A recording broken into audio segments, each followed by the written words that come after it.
जान है तो जहान है, सेहत अच्छी तो सब कुछ अच्छा लगता है। खाने पीने का आनंद आ जाता है। बादाम चने से भी अधिक स्वाद लगते हैं। यदि सेहत ठीक नहीं तो बादाम चने से भी बदतर स्वाद दिया करते हैं। ज्योतिष के दृष्टिकोण के अनुसार पिछली कुछ वीडियो से बात चल रही थी। बात की गई थी कि किस प्रकार षष्ठ भाव, अष्टम भाव और द्वादश भाव पर विचार कर कर आने वाले भविष्य में भी ऐसी कुंडली वाले जातक की सेहत किस प्रकार की रहेगी, उसके बारे में विचार किया गया था। परंतु आज उससे संबंधित कुछ ऐसी बातें पिछली वीडियो से चल रही हैं कि सेहत को ठीक रखने में कुछ हमारे खाने पीने की आदतें, कुछ दैनिक आहार में बदलाव भी बेहद जिम्मेवार है। उसके बारे में किस प्रकार के खाद्य तेलों का सेवन करना चाहिए, किस प्रकार का मीठा खाना चाहिए, किस प्रकार का नमक खाना चाहिए, आटे को किस प्रकार का खाना चाहिए, इन सब बातों पर चर्चा हो गई। छोटे छोटे उपाय जिससे जीवन बदल जाए, जीवन आनंद में जाए, श्रृंखला में चंडीगढ़ से परविंदर सिंह तिरहन आप सबका स्वागत करता हूं अपने यूट्यूब चैनल परविंदर अष्टो ज्ञान पर। आपको नमस्कार करता हूं, आपके अच्छे स्वस्थ जीवन की कामना करते हुए आज की वीडियो की शुरुआत करता हूं कि पानी को किस प्रकार पीना चाहिए ताकि कुछ ऐसी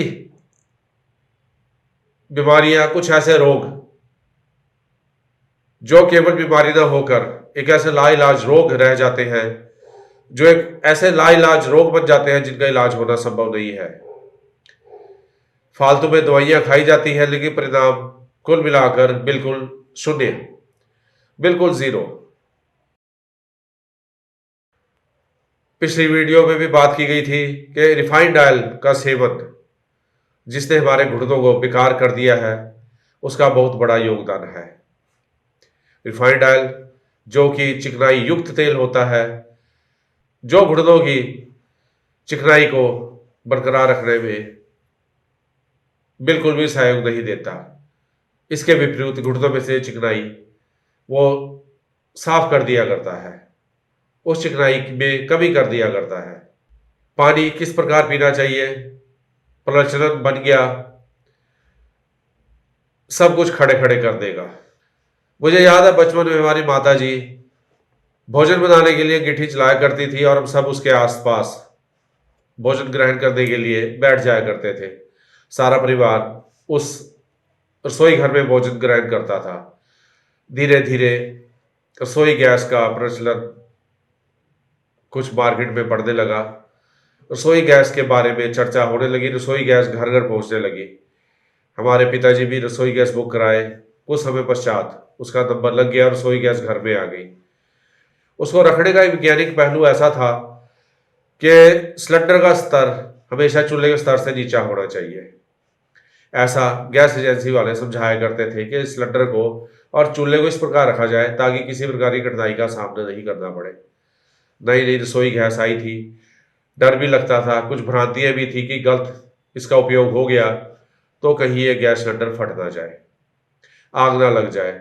एक मन में अजीब प्रकार का भय उस टाइम हुआ करता था। गैस को बेहतर सावधानी से इस्तेमाल किया जाता था। कुछ दिन गैस का चूल्हा और सिलेंडर ऐसे ही घर में पड़ा रहा।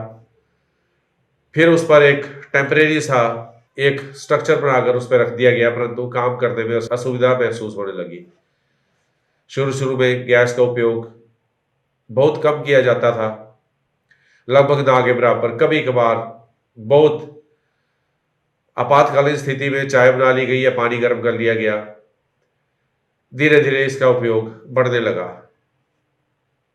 अब घर में चर्चा होने लगी कि गैस को किस प्रकार रखा जाए, काम करने में कठिनाई आती है।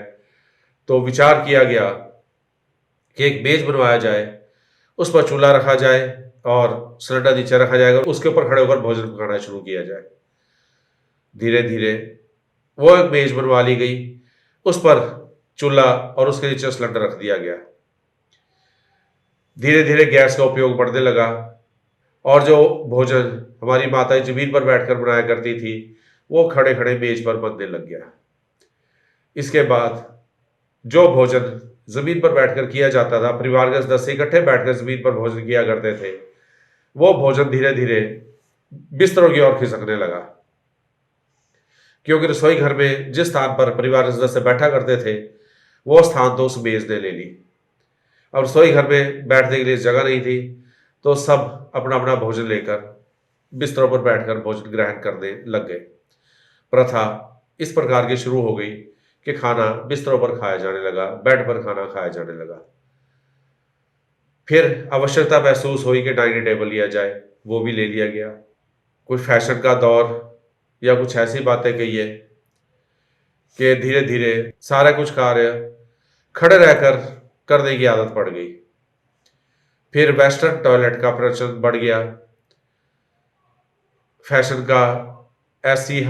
की ऐसी हवा चली कि ऐसा महसूस होने लगा कि हमारे पास जो देसी टाइप की सीट है जिस पर मल विसर्जित किया जाता है, उसका प्रचलन धीरे धीरे खत्म होने लगा। तो ऐसा महसूस होने लगा कि जिन घरों में ये इंडियन टाइप की मल विसर्जित करने की सीट है, भारतीय प्रणाली की ऐसी सीट है, वो परिवार पिछड़े परिवारों की श्रेणी में माना जाने लगा। फिर टॉयलेट भी इंग्लिश प्रकार की हो गई। कहने का भाव, खड़े खड़े खाना बनने लगा, खड़े खड़े खाया जाने लगा और खड़े खड़े मल विसर्जित होने लगा। इसके साथ ही समारोह इत्यादि में प्रचलन बढ़ गया। जो भोजन विवाह शादी अन्य समारोह में जमीन पर बैठकर करवाया जाता था, उस भोजन का स्थान स्टैंडिंग पार्टीज ने ले लिया। यानी कि मेजों पर भोजन सजा दिया जाता था, प्लेटें रख दी जाती थी, जिसको जिस चीज़ की आवश्यकता है, जो चीज़ खाना चाहे वो अपने आप प्लेट उठाकर अपनी चीज़ उसमें डालकर खा सकता था। उसी प्रकार खड़े खड़े भोजन होने लगा। फिर खड़े खड़े वही पानी आपके पास बहरा लेकर आ जाता था, या शीतल पे खड़े खड़े आपके पास आने लगे। आप 3-4 व्यक्ति 5 व्यक्ति जान पहचान वाले मिलकर बात कर रहे हैं, तो बात करते करते वही पानी पीने पिया जाने लगा, वही शीतल पेय पीने जाने लगे। परंतु इस प्रथा ने नुकसान ये कर दिया, खड़े खड़े पानी पीने से वो पानी सीधा घुटनों में पहुंच जाता है, जो कि घुटनों की चिकनाई को भी अपने साथ नीचे की ओर ले जाता है। धीरे धीरे घुटने जवाब देने लग गए। आज की वीडियो बनाने का और इतनी बड़ी बात सुनाने का मेरा तात्पर्य ये था कि कैसे प्रचलन बढ़ा, कैसे फैशन के दौर में बदलाव आ गया, हमारी खाने पीने की आदतें स्वतः ही बदलती गई और हमें रोग स्वतः ही घेरने लगे। दवा और पानी कभी भी खड़े होकर नहीं पीनी चाहिए, ये गुर्दों में नुकसान करती है।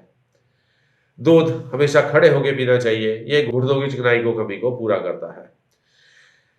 इसके अलावा सोते समय हमेशा बाईं ओर करवट करके सोना चाहिए, जिससे कि दिल पर दबाव नहीं पड़ता, दिल मजबूत रहता है। परंतु आज आदत ऐसी पड़ गई है, स्प्रिंग की तरह कमर को इस्तेमाल किया जा रहा है, लेटे लेटे टीवी देखा जा रहा है,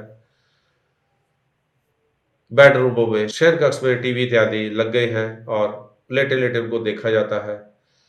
कमर स्प्रिंग की तरह इस्तेमाल की जा रही है, जिससे सर्वाइकल और डिस्क प्रॉब्लम, कमर की दर्द इत्यादि के रोग बढ़ते जा रहे हैं।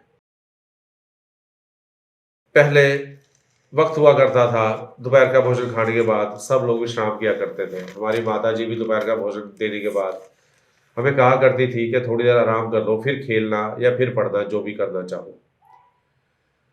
परंतु आज तेजी से बदलते हुए युग में, इस भागदौड़ के युग में किसी के पास इतना समय नहीं है कि वो विश्राम करे। परंतु दिनचर्या को इस तरह अपनी कर लिया जाए कि दोपहर के भोजन के पश्चात थोड़ा विश्राम कर लिया जाए तो बेहतर रहेगा। यदि संभव हो तो थोड़ी सी नींद ले ली जाए, जिसे पावर नैप भी बोला जाता है। वो नींद सारे दिन की थकावट को उतार देगी और बाकी के बचे हुए दिन को तरोताज़ा रखने में सहायता प्रदान करेगी। इसके बाद समारोह इत्यादि में एक और चीज़ देखी गई है, खाना खाने के बाद डेजर्ट्स का सेवन एक प्रचलन बन गया है। कई प्रकार के मीठे पदार्थ हुआ करते हैं जिनको ग्रहण करना हर कोई चाहता है। गाजर का हलवा, गुलाब जामुन, आइसक्रीम, कुछ इस प्रकार की गर्म और ठंडी चीज़ें एक साथ हुआ करती हैं।